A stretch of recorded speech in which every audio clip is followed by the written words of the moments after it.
우리 자녀분들에게 이렇게 한번 인사해 보겠습니다. 장로님, 집사님, 권사님, 말씀대로 이루어질지어다 라고 이렇게 우리 선포하면서 인사해 볼까요?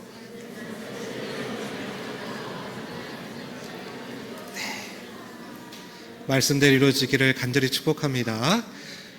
오늘 우리가 함께 나눌 말씀의 제목은 끝에서 다시 시작하는 인생입니다. 오늘은 2024년 마지막 주일입니다. 우리가 이 마지막이라는 단어를 들으면 참 아쉽고 섭섭한 마음이 들어요. 그런데 오늘 본문의 말씀은 단지 한 해가 끝났기 때문에 안타깝고 섭섭한 마음이 아니라 내가 예수님께 의해서 온 생애를 다 바쳤는데 그 예수님께서 돌아가시는 바람에 내 인생이 정말 끝난 것과 같이 내 인생이 정말 마지막이 된 것처럼 느껴졌던 그 예수님의 제자들과 마리아가 이제 등장을 하게 됩니다. 물론 우리는 이 말씀의 결론을 잘 알고 있죠. 하나님께서는 어떻게 하시느냐? 완전히 끝났다고 느껴지는 그 인생들을요, 다시 시작하게 하셨습니다. 그런데 어떻게 다시 시작하게 되었냐면 이 제자들과 마리아가 무엇을 했기 때문에 시작된 것이 아니라 전적으로 오늘 말씀 제목 그대로 하나님께서 그들의 삶을 전적으로 다시 시작하게 하셨다라는 거예요. 그래서 도대체 하나님께서 어떻게 그들을 다시 시작하도록 인도하셨을까? 이걸 함께 살펴보려고 합니다. 사실 올 한 해를 우리가 되돌이켜 보면 우리 삶에도 무언가가 반드시 있어야 되고 뭔가를 이루고 싶은 소망과 기도 제목이 있었단 말이에요. 그런데 오늘 본문에서와 같이 이루어지지 않는 정말 나에게 남겨진 것은 빈 무덤과 같은 인생들이 우리 가운데 있다라는 겁니다. 근데 오늘 말씀의 결론부터 먼저 나누고 시작을 할까 합니다. 자, 예수님의 부활은 어디서부터 시작했느냐? 바로 빈 무덤에서부터 시작했다라는 겁니다. 동일하게 우리 삶도요, 하나님께서 내 삶을 새롭게 시작하게 될 때 나의 빈 무덤으로부터 내가 실패라고 생각하는, 내가 채우지 못하다고 생각하는 그 빈 무덤으로부터 우리의 삶을 동일하게 시작해 주신다는 거예요. 그래서 오늘 말씀을 통해서 우리 하나님께서 새롭게 하시고 채우시는 은혜가 저를 비롯한 우리 모든 믿음의 동역자분들에게 함께하게 되시기를 주님의 이름으로 간절히 축복합니다.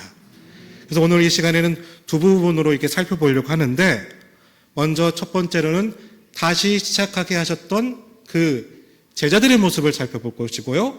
두 번째로는 또 다시 시작하게 했던 마리아의 모습을 살펴봄을 통해서 우리 또한 어떻게 하나님께서 다시 시작하게 하실 것인가에 대한 그 말씀을 묵상하고 기대하면서 나아가도록 하겠습니다. 자, 먼저 첫 번째는 완전히 무너져 있던 그 두 제자 베드로와 요한을 하나님께서 어떻게 다시 시작하게 하시는가를 살펴볼 텐데요. 우리가 읽었던 말씀 9절과 10절 말씀을 먼저 우리가 교독해서 읽어보겠습니다. 제가 먼저 9절 말씀 읽어보겠습니다. 그들은 성경에 그가 죽은 자 가운데서 다시 살아나야 하리라 하신 말씀을 아직 알지 못하더라. 자, 10절 말씀을 잠시 보여주시면, 자, 이 두 제자가 집으로 돌아갔대요. 근데 왜 돌아갔느냐? 9절 말씀 한번 보여주세요. 9절의 이유가 나와 있어요. 뭐라고 합니까? 다시 살아나리라는 말씀을 어떻게 했다? 알지 못했기 때문에 집에 돌아갔다고 하고 있습니다. 근데 여기서 이상한 점이 있어요.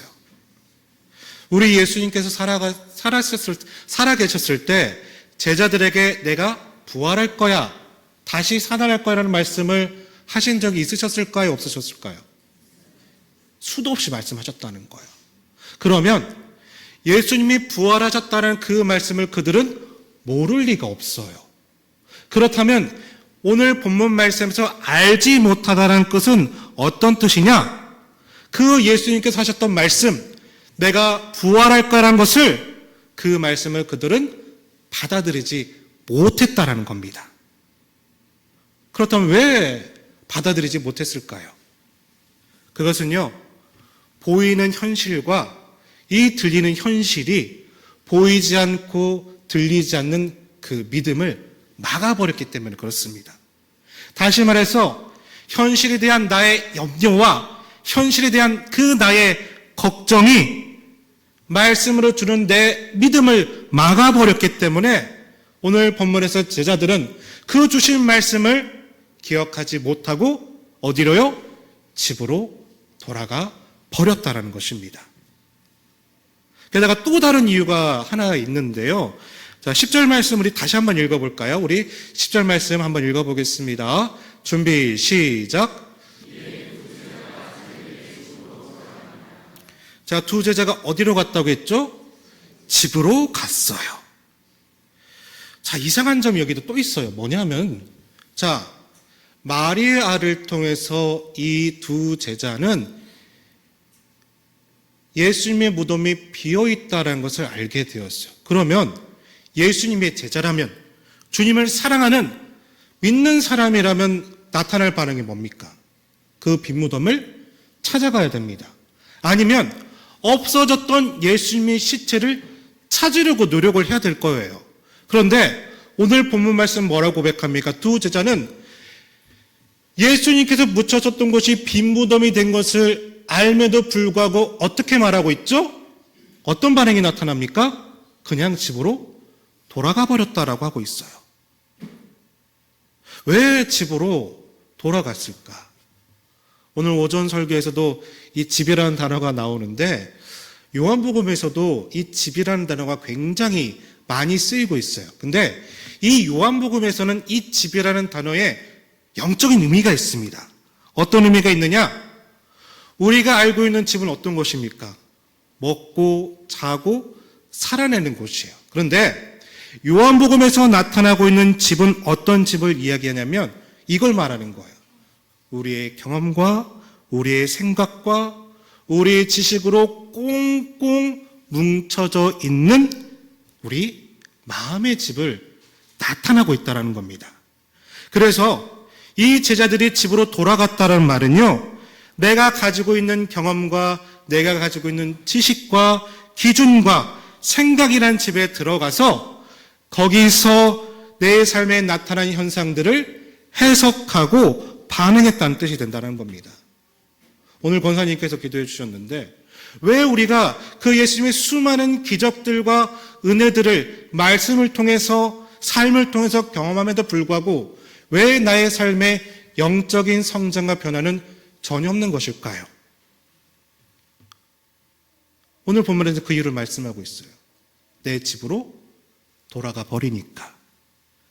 그러니까 내 생각과 내 기준과 내 경험의 집으로 그냥 돌아가 버리니까요. 나는요, 주 예수님이 어떤 말씀이 있어도 어떤 은혜가 있어도 어떤 기준이 있어도 내 삶의 집에서는 똑같은 기준으로 패턴으로 해석하고 동일하게 생각하니까 내 영적인 성장과 변화는 없어요.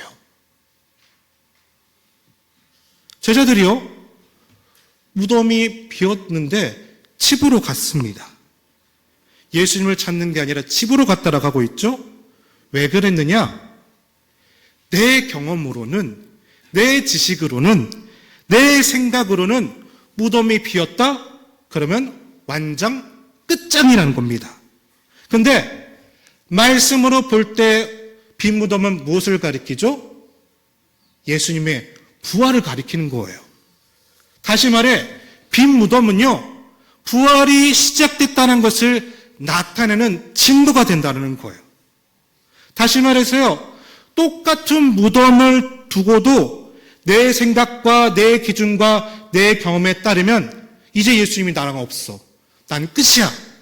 하지만 말씀으로 무덤을 바라보게 되면 그 무덤은 새롭게 시작되는 부활을 나타내는 상징이 된다는 겁니다. 자, 그러면 이걸 우리의 삶을 한번 적용을 해볼게요. 사랑하는 믿음의 동역자 여러분, 올 한 해 내 삶 가운데 어떤 비어있는 빈 무덤이 있었죠?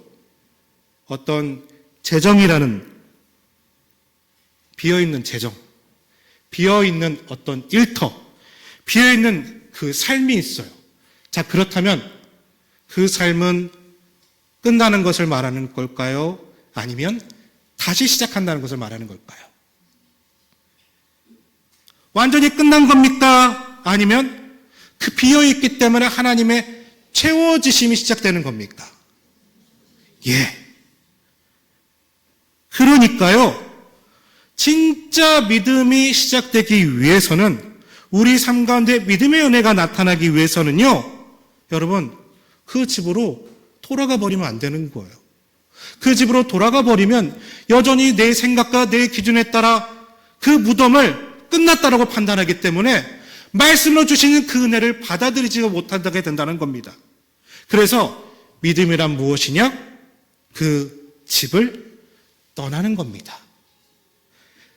믿음이라는 것은요, 내 경험과 내 생각과 내 기준이라는 집을 떠날 때 시작이 된다는 거예요. 자, 우리가 믿음의 조상이로 불렀던 아브라함의 첫 시작이 어디서부터 되었습니까? 내 본토, 친척, 아비집. 내가 너무나도 익숙하고 편안한 그 아비집을 떠났을 때 시작되죠. 언제 하나님께서 모세에게 하나님의 삶의 역사를 시작하셨죠? 내가 떵떵거리고 살 수 있었던 그 왕궁을 벗어나면서부터 모세를 향하신 하나님의 일하심은 본격적으로 시작하게 되었다는 겁니다. 그러게 사랑하는 믿음의 동역자 여러분, 그 집을 떠나야만 내 믿음은 진짜 시작될 수 있는 겁니다. 왜냐? 내 믿음은 나로부터 시작되는 것이 아니라 내 믿음은 하나님으로부터 시작되기 때문이라는 겁니다. 그러기에 하나님께서 나에게 주셨던 그 말씀을 온전히 받아들이기 위하여 떠남을 통하여 하나님의 채워주심과 부어주시는 놀라운 은혜를 다가오는 2025년 한 해에도 여러분이 경험할 수 있게 되시기를, 그 동일한 은혜가 나타나게 되시기를 주님의 이름으로 간절히 축복합니다. 자, 두 번째로는 예수님의 죽음 앞에서 통곡하였던 그 마리아를 한번 살펴보도록 하겠습니다. 그렇다면 마리아는 어떻게 다시 시작하게 하셨을까요? 자, 우리가 읽지 않았지만 13절부터 15절 말씀인데요, 우리 교독하신 후에 15절의 말씀을 합독해서 읽겠습니다. 제가 먼저 13절 읽어보겠습니다. 천사들이 이르되 여자여 어찌하여 우느냐? 이르되 사람들이 내 주님을 옮겨다가 어디 두었는지 내가 알지 못함이니이다.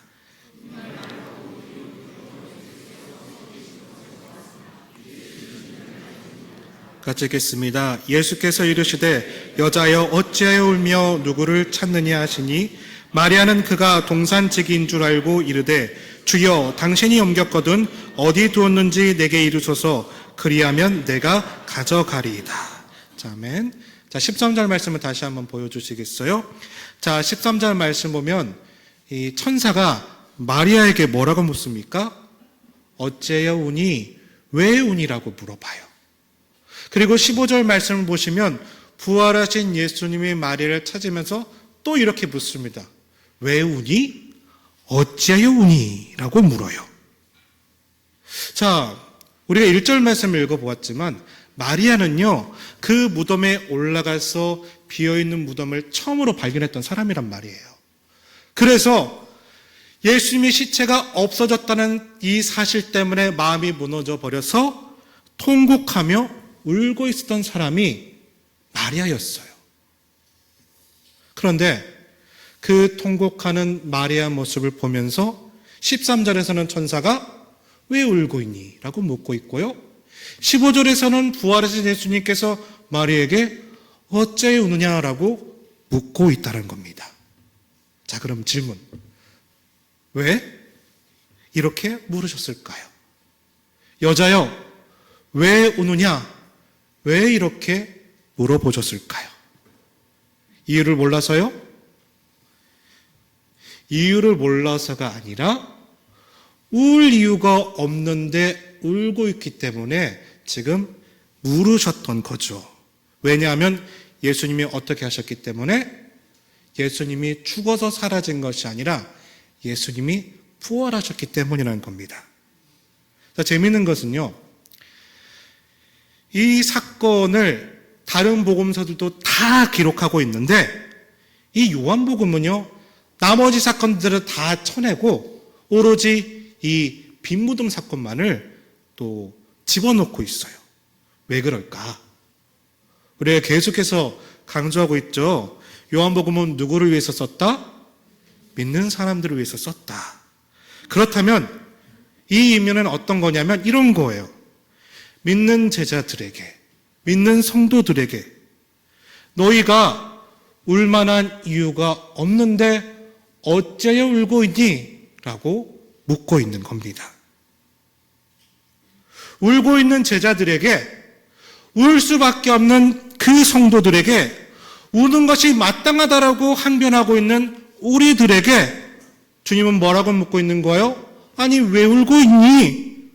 너희들이 울 이유는 다 사라졌는데 왜 울고 있느냐라는 이 메시지가 이 13절과 15절의 메시지에 반복해서 강조하면서 우리에게 질문하고 있다는 겁니다. 자, 우리에게도 적용해 보면 이런 거예요. 우리도요, 내 삶 가운데 빈무덤 같은 일들이 생기고 빈무덤 같은 사건들이 나에게 다가오게 되면요, 우리도 당연히 울게 되죠. 울 수밖에 없다고 말하고요, 우는 것이 마땅하다라고 생각을 합니다. 그런데 죽으신 예수님이 있지만 빈무덤밖에 없지만 우리에겐 또 무엇이 있다? 부활하신 예수님이 있어요. 그러기에 울 이유가, 낭망할 이유가, 좌절할 이유가 완전히 사라졌음을 믿음으로 고백하면서 우리의 믿음은 시작될 수 있다는 겁니다. 한 예를 들어 볼게요. 아리마대 요셉, 내 죽음을 준비하기 위해서 좋은 무덤을 준비했어요. 그런데 그 무덤을 먼저 누가 사용했습니까? 예수님의 죽음을 위해 자신의 무덤을 드렸어요. 그런데 우리 예수님 부활하셨네요. 이제는 이 무덤은 내가 죽으면 묻힐 무덤이에요.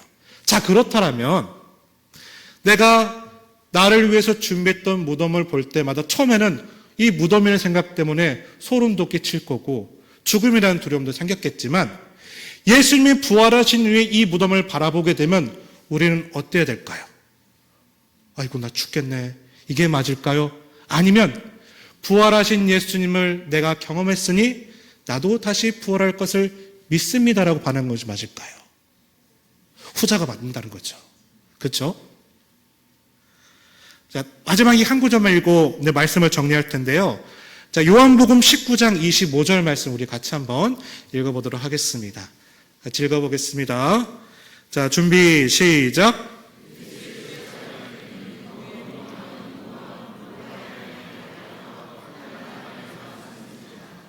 자, 성경을 보면 항상 십자가 주변에는 누가 많이 등장하냐면 마리아가 많이 등장을 해요.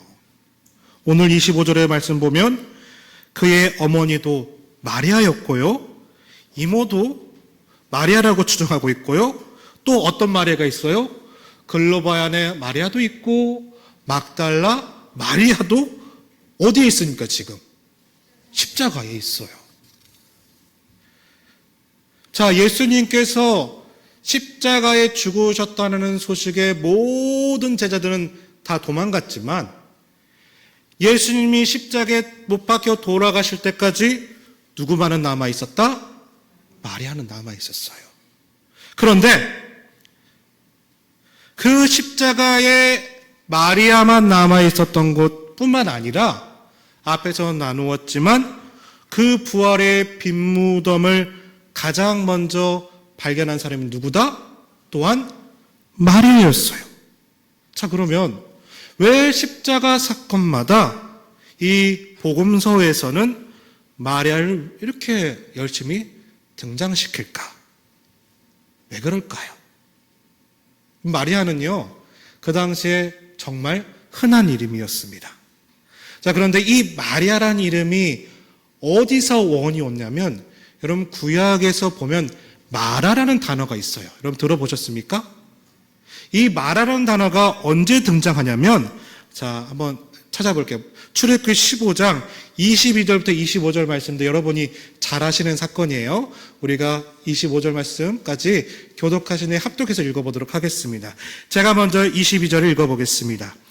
모세가 홍해에서 이스라엘 인도함에 그들이 나와서 수르 광야로 들어가서 거기서 사흘 길을 걸었으나 물을 얻지 못하고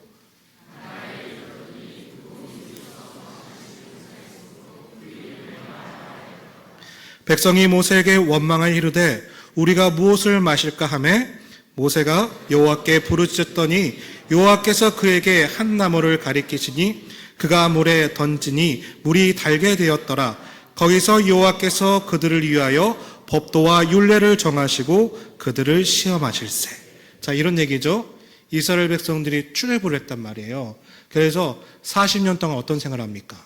광야 생활을 하는데 근데 홍해를 건너서 사흘 길을 걸어도 물을 찾지 못했어요. 그러다 사흘 끝에 겨우 한 작은 물 웅덩이를 발견했는데 오라, 그 물은 너무 써서 마실 수가 없었어요. 너무 써서 쓰다, 폐역하다는 뜻을 가지고 있는 마라라는 이름을 이 물에 지어주게 되었다는 거예요. 그래서 사람들이 물도 마시고 싶은데 너무나 써서 마실 수 없는 마라와 물만 있으니까 하나님께 막 간구하면서 기도를 했다는 거죠. 그때 하나님이 어떻게 응답해 주시느냐? 나뭇가지를 하나를 지정하시는데 그 나뭇가지 하나를 잘라서 어디에 던져요? 마라의 물에 던졌더니 어떤 일이 되었습니까? 그 물이 달아져서 마시게 되었다라고 고백을 하고 있어요. 자, 그러면 그 출애굽 사건을 오늘 말씀 한번 가져오 볼게요. 자, 조금 전에 예수님께서 십자가에 돌아가셨을 때 돌아가시기 직전에 그 십자가의 주변에는 누구밖에 없었다라고요? 마리아밖에 없었어요. 마리아라는 뜻이 뭐다? 마라, 쓰고 패역한. 더 본질적으로 말하면 죄로 인해서 쓰고 패역하게 된 마라의 인생들만 그 십자가 곁에 있었다라는 거예요. 그런데 그 죄로 쓰고 패역한 그 인생을 우리 예수님은 어떻게 다시 시작하게 하셨다? 십자가. 하나님께서 명령하셨던 그 십자가를 마라는 물에 던지니 마라 같은 우리 인생에 그 십자가가 던져지니 그 마라가 어떻게 되었다? 마실 수 있는 생수로 변했다는 겁니다. 여러분, 이게 마라의 사건이고요. 그리고 이게 마리아가 가르쳐주고 있는 말씀의 의미가 된다는 겁니다. 그러니까 마리아가 어떻게 바뀌느냐? 자, 마태복음으로 올라가 봐서요. 28장 1절과 8절 말씀을 우리 같이 한번 읽어보기 원하는데요. 우리 화면에 나와 있거든요. 1절과 8절을 우리 같이 한번 읽어보겠습니다. 안식일이 다 지나고 안식 후 첫날이 되려는 새벽에 막달라 마리아와 다른 마리아가 무덤을 보려고 갔더니 그 여자들이 무서움과 큰 기쁨으로 빨리 무덤을 떠나 제자들에게 알리려고 다름질할세. 자, 그 여자들이 죽음을 맛보았기 때문에 무서웠지만 또 동시에 어떤 마음이 있었다고요? 큰 기쁨이 있었대요. 처음에 마리아가 그 빈 무덤으로 향해 달려갈 때는 어떤 마음이었습니까? 통곡을 했다고 했죠. 슬퍼했다고 하였습니다. 그런데 그 십자가, 그 나뭇가지가 부러져서 내 인생에 들어오고 나면서부터 어떤 일이 나타났느냐? 쓰고 패역한 그 마라의 인생이라는 이 마리아가 큰 기쁨의 마리아로 바뀌어가는 역사가 나타나게 되었다는 거예요. 여러분, 그래서요, 우리가 다시 시작할 수 있는 방법은 한 가지밖에 없어요. 뭐예요? 십자가. 우리가 진짜 붙들어야 되는 건 그 부러진 나뭇가지. 내 폐역하고 쓴물에 같은 인생에 그 하나님께서 부러뜨리러 가신 그 십자가가 내 인생에 던져지게 될 때 나는 새롭게 다시 시작할 수가 있는 겁니다. 그래서요, 우리가 다시 믿음으로 새롭게 시작하기 위해서는 그 십자가를 붙들 수밖에 없어요. 그러면 왜 나는 변화되지 못할까? 여전히 십자가 주변면을 믿기 때문이에요. 그 십자가를 내 인생으로 받아들이지 못했기 때문이에요. 그 십자가를요, 붙들지 못했기 때문입니다. 질문. 자, 2024년도 마지막 질문입니다. 사랑하는 믿음의 동역자 여러분, 나는 십자가를 붙들고 살아가고 계십니까?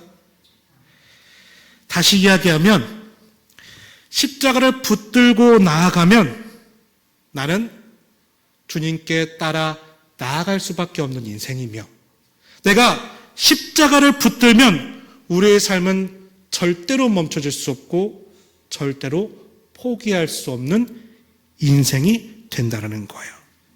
그러게 사랑하는 믿음의 동역자 여러분, 지난 2024년 동안은 어떻게 살아왔는지는 모르겠지만 이 마지막 주일을 앞두고 며칠 남겨둔 이 시점에서 새해를 향한 우리의 결단은 오로지 이것만 있었으면 좋겠습니다. 주님, 2025년도에는 철저히 십자가만 붙들고 나아가겠습니다. 이 결단이 우리 가운데 있게 되시기를 주님의 이름으로 간절히 축복합니다. 자, 말씀을 정리할게요. 다시 시작하게 하신 은혜, 끝에서부터 다시 시작하는 그 빈 무덤에 놀라운 채워지는 역사가 우리 가운데 있게 되시기를 주님의 이름으로 간절히 축복합니다. 그러기 위해서요, 십자가를 붙으십시오. 또 주신 말씀이 내 삶의 현실이 됨을 반드시 믿으십시오. 내 삶에 보이는 것이 현실이 아니라, 내 무덤이 현실이 아니라 그 안에 있는 하나님의 역사가 진짜 리얼리즘, 현실입니다. 그를 통해 새롭게 시작되시는 은혜가 우리 가운데 있게 되시기를, 그걸 기대하면서 나아갈 수 있는 여러분 되시기를 주님의 이름으로 간절히 축복합니다.